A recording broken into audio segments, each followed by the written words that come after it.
Did you see the Bed Bath and Beyond disaster? Oh my goodness. So I saw the news on CNBC, and then I looked at the stock this morning. As of this recording, the stock of Bed Bath and Beyond is down about 22% in one day. If you look from the peak, it is down 95%. 95%. Now, we're talking about a big name, not some small cap, not some micro, not some mid cap. We're talking about a stock going from like $35 to now less than $2, right? So it's considered a penny stock now. What an unbelievable destruction. And now I want to talk about a few things, because I always, when I look at stocks, the first thing I pay attention to is, do I like the business? I don't care how cheap it is. I don't care about anything. Do I want to own this business? Is this an easy business or hard business? Okay, is this capital intensive business or capital light? Is this a business that has high gross margins, repeat customers, things like that, right? So let's think about a retailer like that. First of all, a retailer, right, that sells Bed Bath and Beyond, right? Decor, stuff for inside your house, things like that, right? Let's think about competition first. Do they have a lot or little competition? Oh my goodness. Everybody sells those things, right? Walmart, Home Depot, Target, like you name it. Everybody sells those products, right? And also online, right? Amazon or directly even from some manufacturers, right? I mean, you want to buy a lamp, you want to buy a soap, like everybody sells this. So from the competition point of view, it's terrible, right? Huge competition.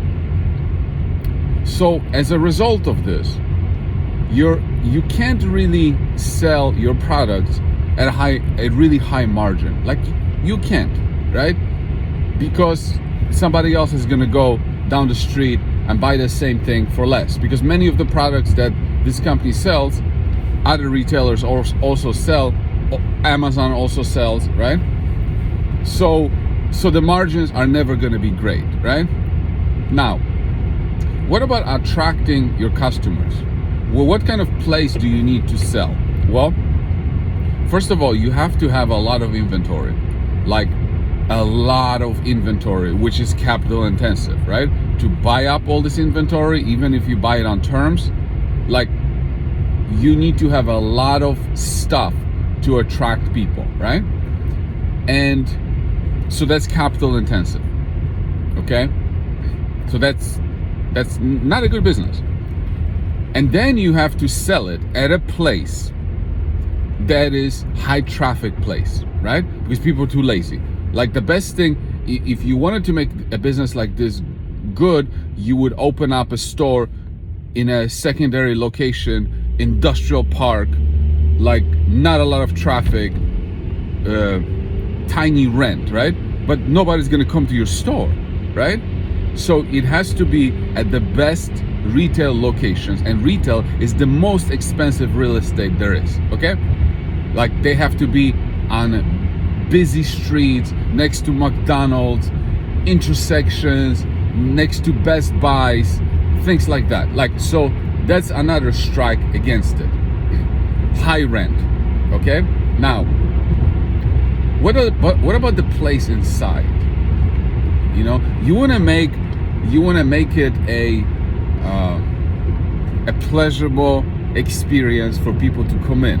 So you have to have nice improvements to your space, right? You can't just send them to a garage, right?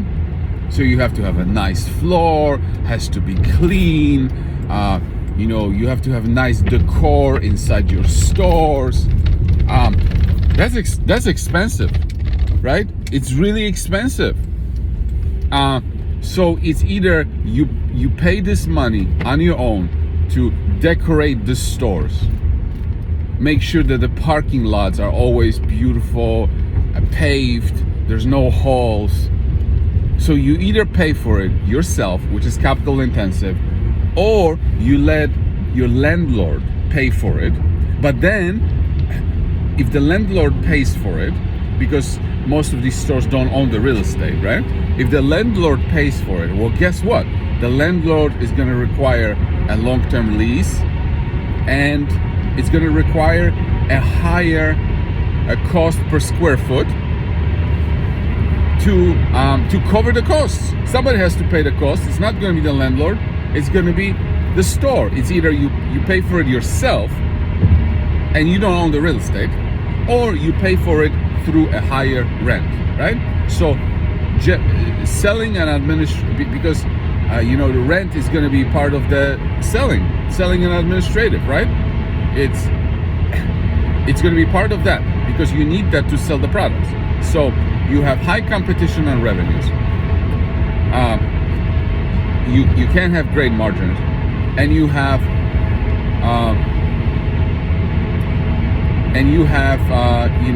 high expenses for the space, right? And what about your customers? Are there any switching costs to your customers?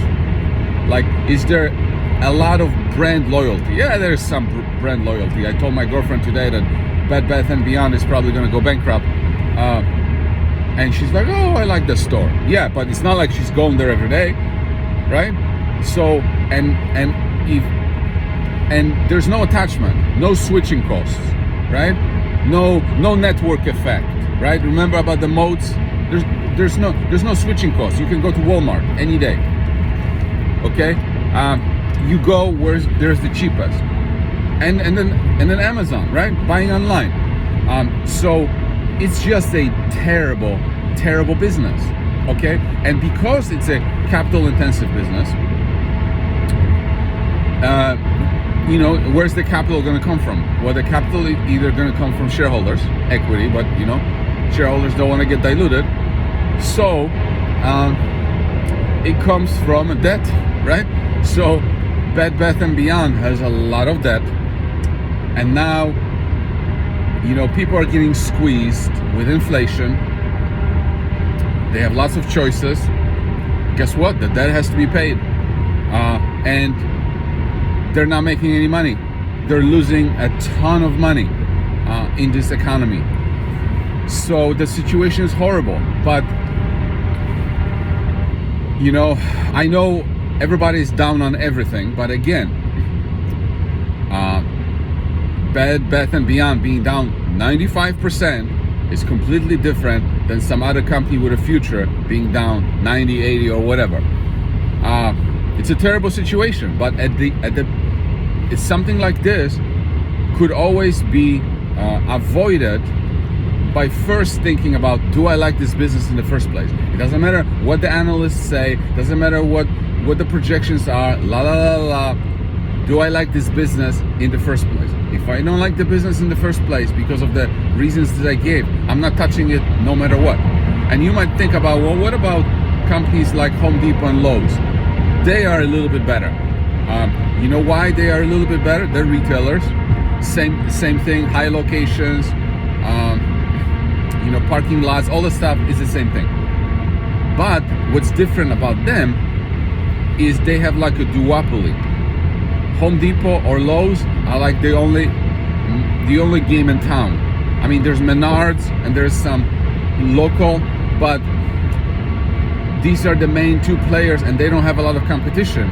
And when you buy stuff for your home repair, a lot of this stuff is not easy to ship. So you are more likely to go to the store and get it than buy it on Amazon. I mean, there's plenty of things that you can buy on Amazon, but that's why those players are a little bit better. I don't own any, but I just wanted to give you a difference. But anyway, that's it for this video. unbelievable disaster for Bed Bath & Beyond. Stock is down 95%. And is it cheap? Can go to zero. Lots of debt. They're not making any money. We're going into a recession. Disaster.